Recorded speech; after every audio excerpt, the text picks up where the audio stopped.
A live chat widget is an effective way of interacting with customers and attending to their needs faster. But sometimes it becomes messy because customers bring up a second, unrelated issue mid-conversation before you can finish resolving the first. If your live chat widget has the multiple conversations feature enabled, you can simply ask the customer to continue on this new topic in a new chat. In this video, you'll learn how to enable multiple conversations in a BoldDesk live chat widget, so customers can start more than one chat at the same time, without closing earlier conversations, and while keeping the same identity. Before getting started, ensure that you have the Manage Settings permission enabled from the Admin tab. Next, I will show how to enable multiple conversations. Navigate to Admin Settings, open the Chat section, and under Channels, select Live Chat.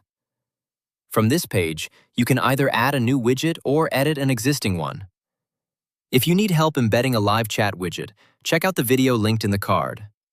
For this demo, I click Edit to make changes to my existing chat widget. In the window that opens, go to the Preferences tab. Then, in the left sidebar, select Conversation Settings and turn on Enable Multiple Conversations. Use the Preview panel on the right to confirm how it will look for customers, and click Update to save. Once enabled, customers will see a conversation list with separate threads, along with a New Conversation button to start another chat. Each thread will show message snippets and timestamps, so it's easy to keep, for example, billing and technical support discussions separate. Note that when a customer starts multiple distinct conversations, each conversation is displayed as a separate chat to the agent.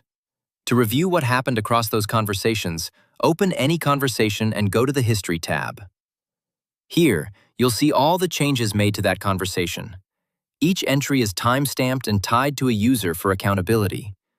Note that the History tab is an on-screen audit log and isn't meant to be edited or exported like a transcript. This helps preserve it as a reliable internal source of truth. With this feature enabled, customers can discuss separate topics in parallel or revisit a previous thread without losing the current chat, all while keeping the same identity across sessions. If this tutorial was helpful, please like the video and subscribe for more BoldDesk tutorials. Thanks for watching.